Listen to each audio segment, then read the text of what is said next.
has rules about that. So, guys, we will see you. I'd like to introduce you to Mr. Jerry Jean, who is a U.S. Navy veteran of World War II, who was a radio man on an LST, which is Landing Ship Tank. And he was there at D-Day. He was at Omaha Beach, which was the worst place to be in France on that day. All the other 4 beaches were a lot easier by comparison. So Mr. Jean is here to share some of his thoughts and perspectives with you. So Mr. Jean, thank you very much. Thank you, Mr. Well, I hope you get something out of it. I decided to join the Navy after Pearl Harbor on December 7th. I wanted to join that day, but I cooled off the next day, because that was on a Sunday, Pearl Harbor. And the next day, Monday, I decided that I wasn't going to join right off quick. I had some more enjoying of life to do.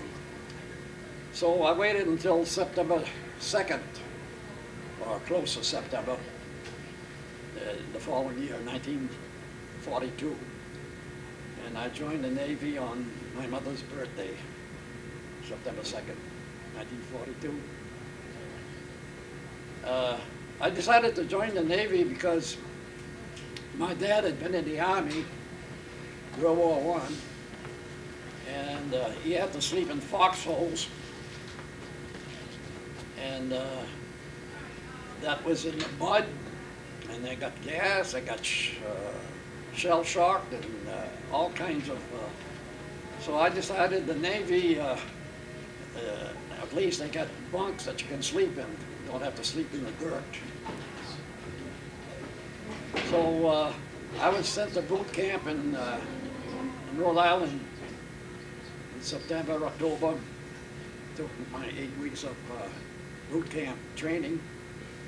Had a short holiday or furlough before I was shipped to Norfolk, where we was going to get assigned to a ship or a crew.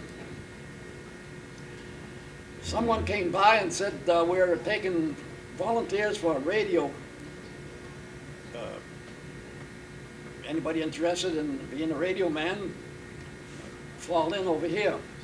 Well, I was one of the first ones to jump to that opportunity, because I had been a fan of radio all the time I was a kid. I enjoyed listening to hillbilly or bluegrass music.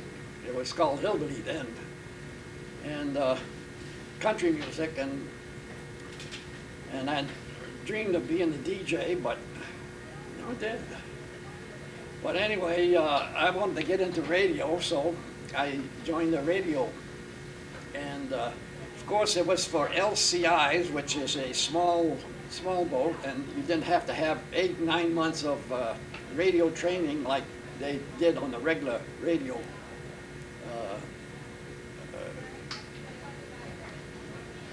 So we had 8 or 9 weeks, and I buckled down, and I was able to copy 8 or 9 to 12 words per minute. Of course, the regular radio men were copying 28 to 32 words a minute. The reason I say that is because for my Christmas vacation or Christmas furlough, I came home to get married, and my communication officer told me that if I was going to get married and needed more time, to let him know, and he would grant it.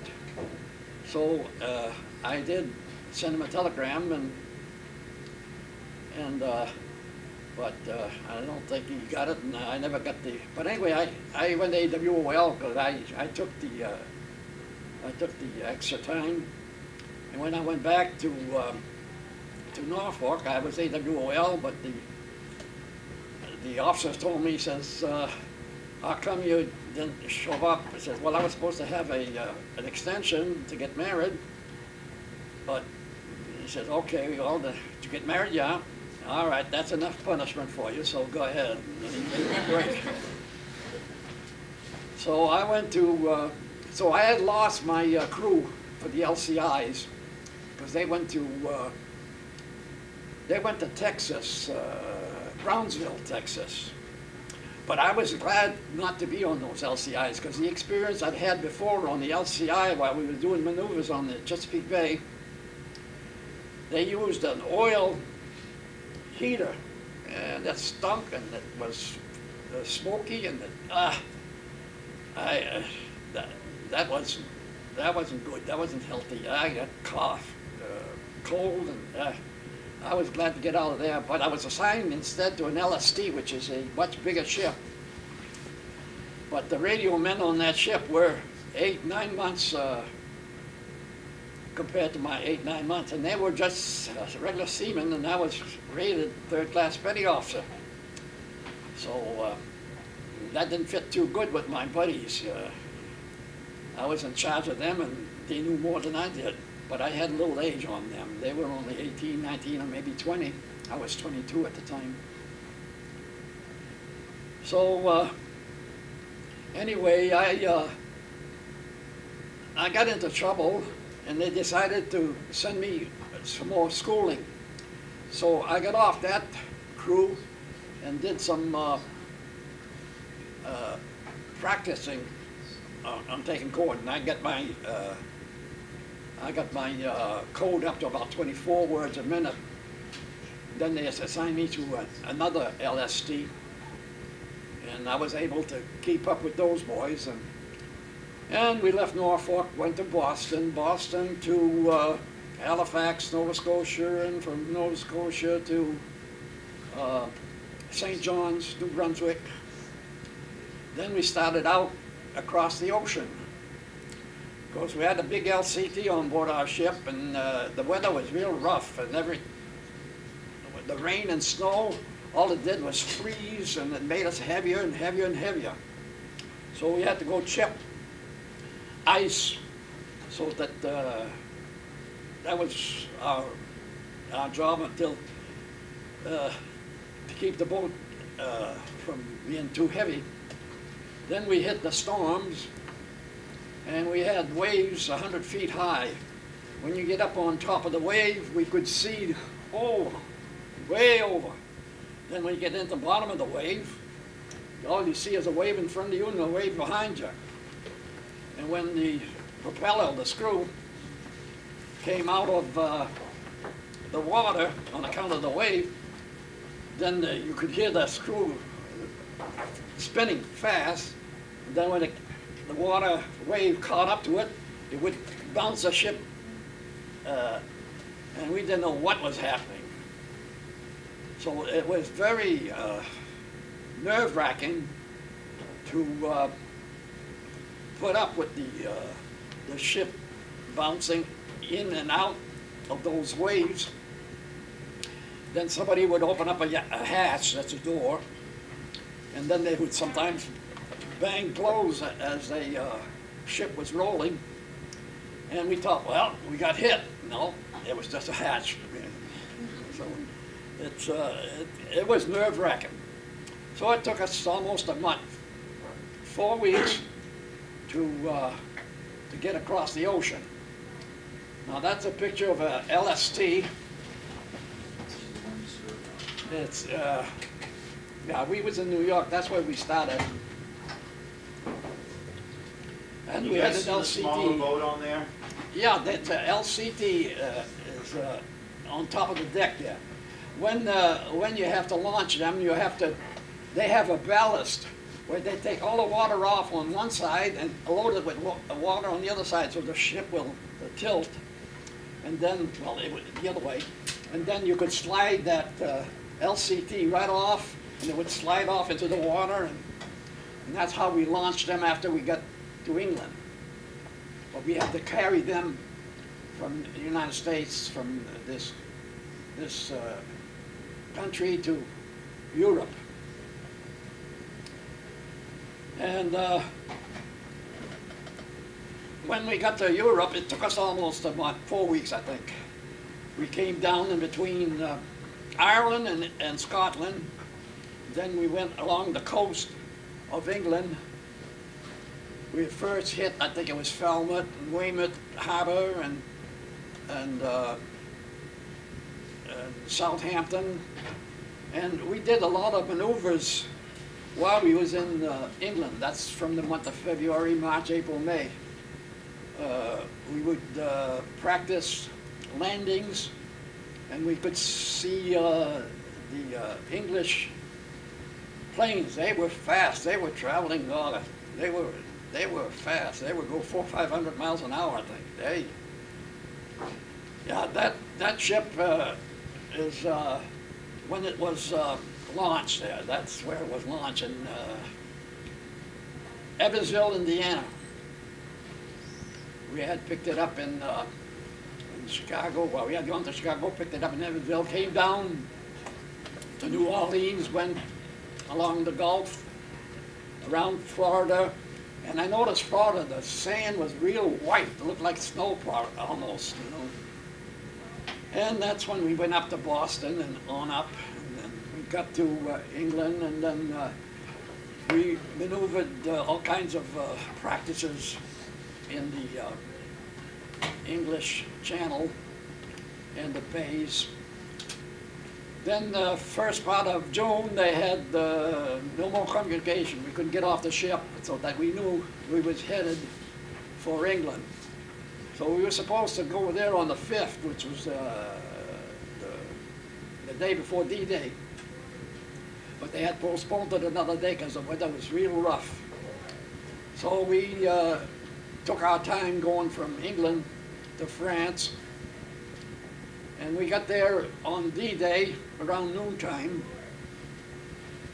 and we just watched everybody trying to get into the beach, and then we got orders to go in, and so at 5 o'clock we started going in, but it looked pretty rough because everything in front of us was getting blasted by those 88s in the cliffs.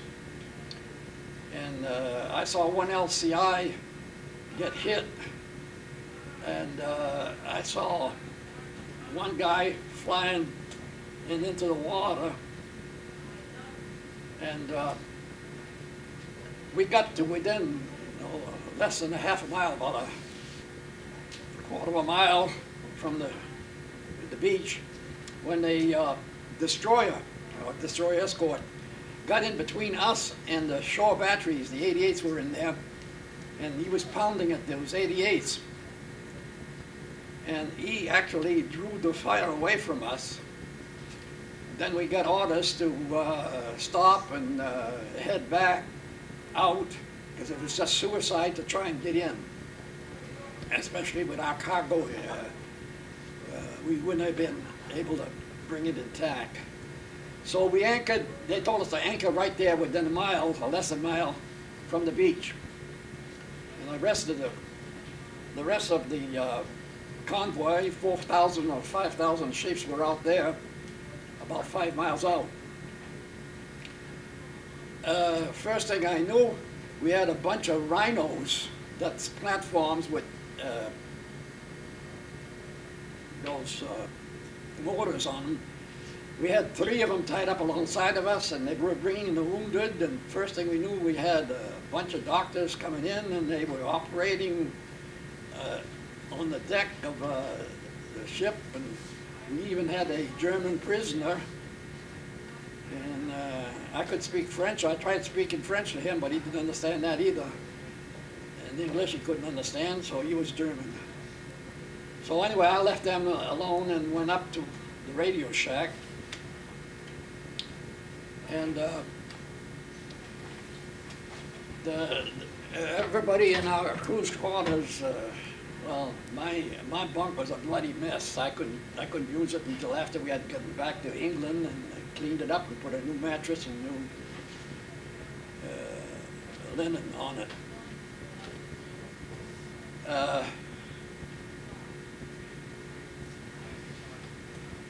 I forgot where it was now, but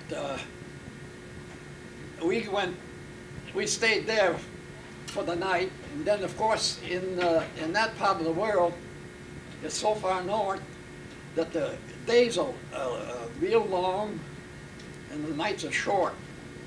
So the sun doesn't go down till after 11 o'clock at night or almost midnight. And the sun comes up early in the morning, 4 or 5 o'clock in the morning, the sun comes up. So when the sun went down, the plane came over and tried to straffle us, but we had these barrage balloons with wires so they didn't get too close. Somebody thought that he had hit one of our wires and had fallen next to our ship over there, but I didn't see that. Then some more German planes came over, but they were going for the 5 miles out. They were going for the fleet. So 4,000 or 5,000 ships with cannons and tracers. You talk about the fireworks. That was the biggest and greatest firework display I've seen in my life. I mean, there was, and every hour they would come and they would try and straffle and drop bombs and drop mines in the, on the fleet. And so for three, four raids we had that night, until next morning the battleship opened up with their big cannons, and I could hear those shells go right over our ship. They'd get mad at me if I called it a boat. You could hear those shells whine, just whistles by. So they would do that for 20 minutes to a half hour, and then take a break, and then they would do it again. From 8 o'clock until noon they did that. Then at noontime they gave us orders to try and go into the beach. So here we go again. We let loose of all our rhinos and everything that was on board our ship, and get rid of quite a few of our patients or soldiers who were wounded, and they cleaned it all up, put them on boats, and brought them to the fleet, and then we tried to go in. So we got pretty close to the beach, when instead of going in, our skipper made a right-hand turn and headed west towards Utah Beach. And we kept going, and every mile or so we would make a left-hand turn to try and go in again, and then he didn't like it, I guess, so he would turn back and go down another. So we was going on that beach there from the right to the left, going towards Utah Beach, more or less. And we saw a hill there in between Utah Beach and Omaha Beach, and I think that's where he decided to go in. But before he got there, he had let one of our sailors swim ashore after we got by the river to see how the land looks, see where it would be safe, almost safer to try and land. So he got to that hill, and that's where we tried to go in. So when we started in, we knew we were going in because he dropped the stern anchor so that he can pull us out after we tried to go back out. And we got up to the beach where all the obstacles were, and the guy in the forecastle, he told the skipper that there was obstacles right dead ahead. So he tried to brake and pull on the stern anchor to stop the ship from going into those obstacles. And we stopped short of them within 5–10 feet probably. So we stayed there for an hour or so until the water went down. Then they opened up bow doors. But before doing that, the CBs were in there, and they were with rifles popping off those mines that were on these obstacles. Now, those were like jack-o'-lanterns with mines on the ends of them. And then they had obstructions with poles, and they had mines on it. It was really mine, 3 rows of different types of mines. So they pulled off. They put chains on a tractor, and they pulled off some of those obstacles after they got the mines blown up.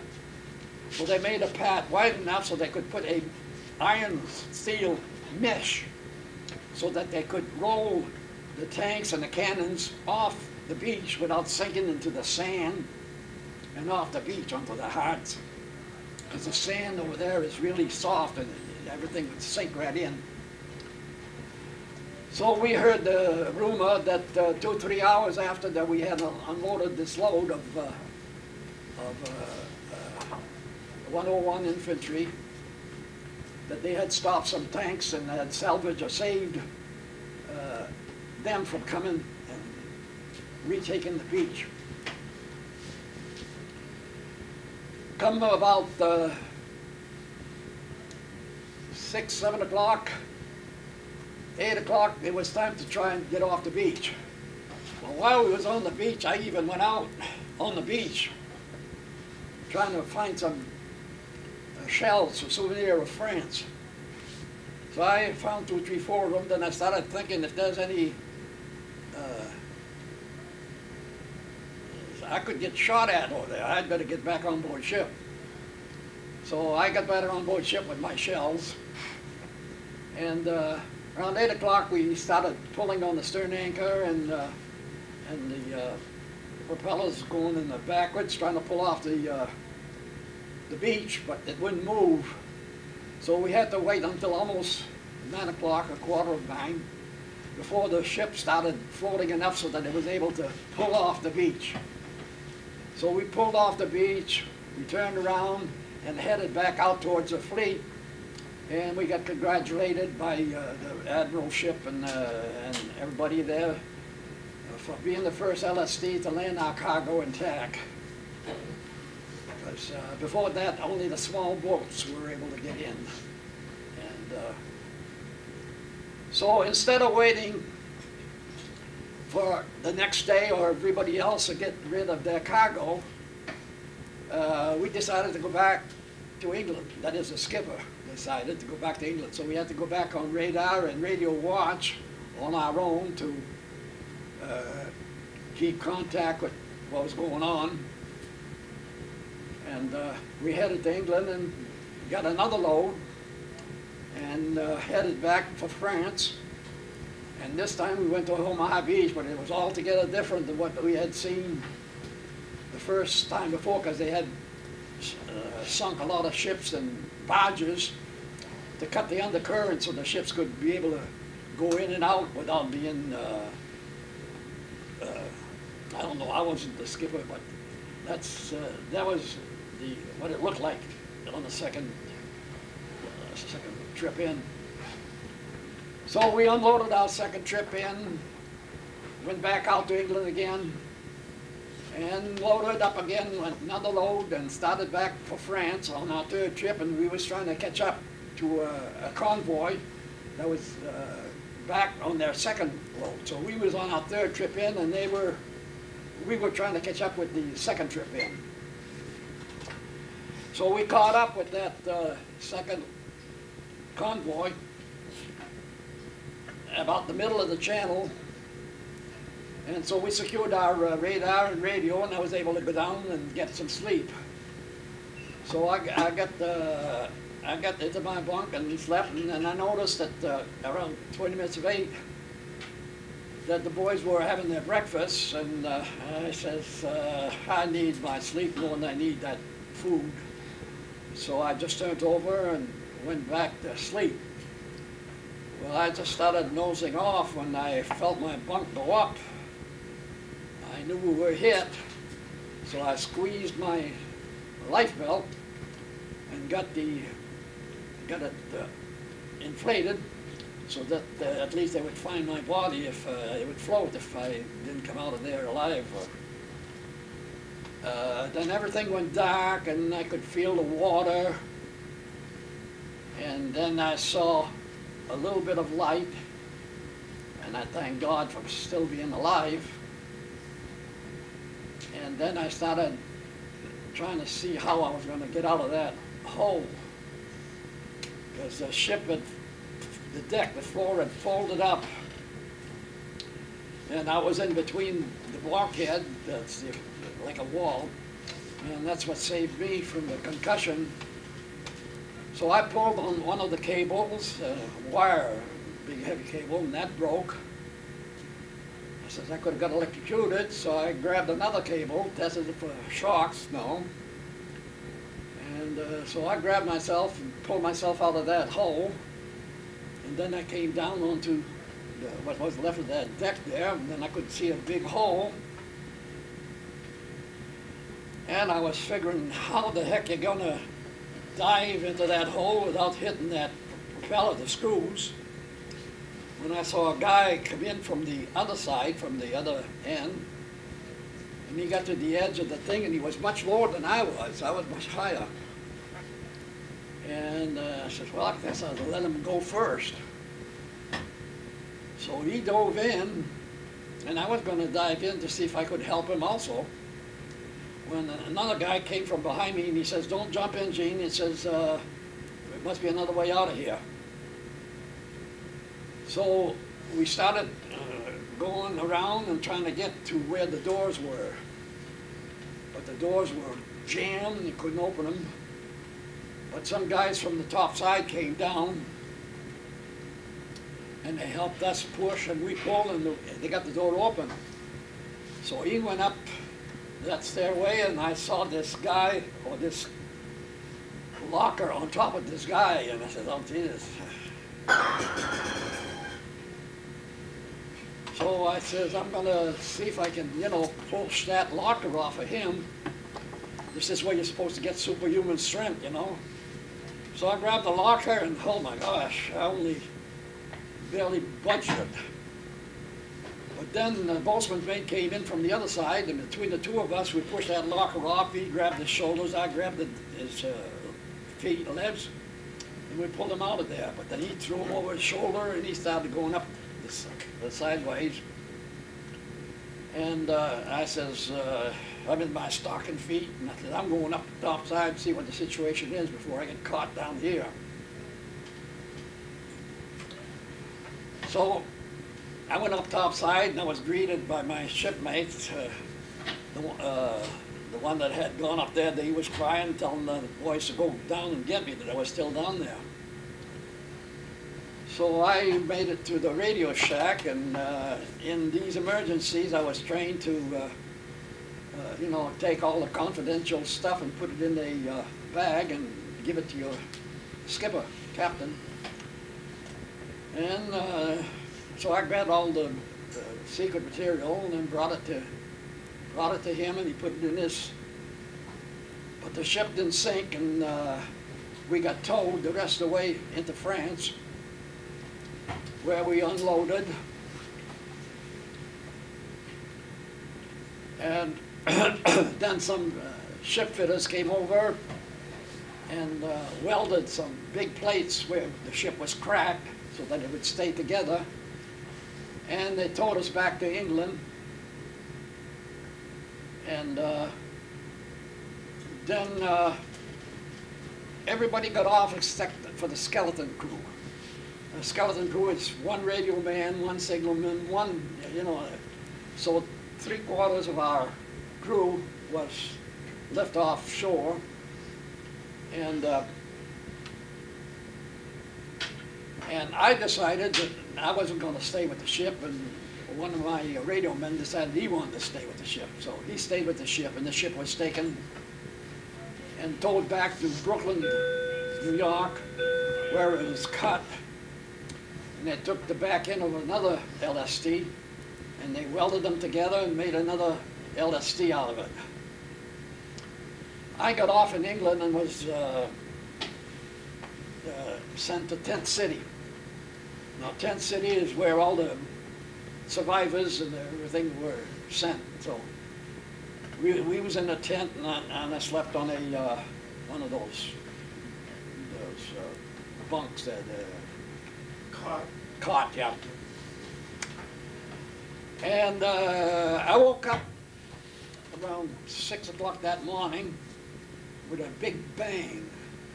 One of the first, I forget what they call them now, buzz bombs, landed about 1,000 feet from me. And of course, I was still tense from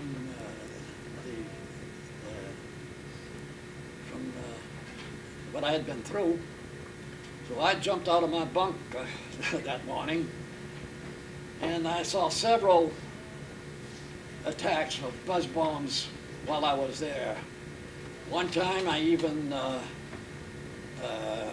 crawled underneath some railroad,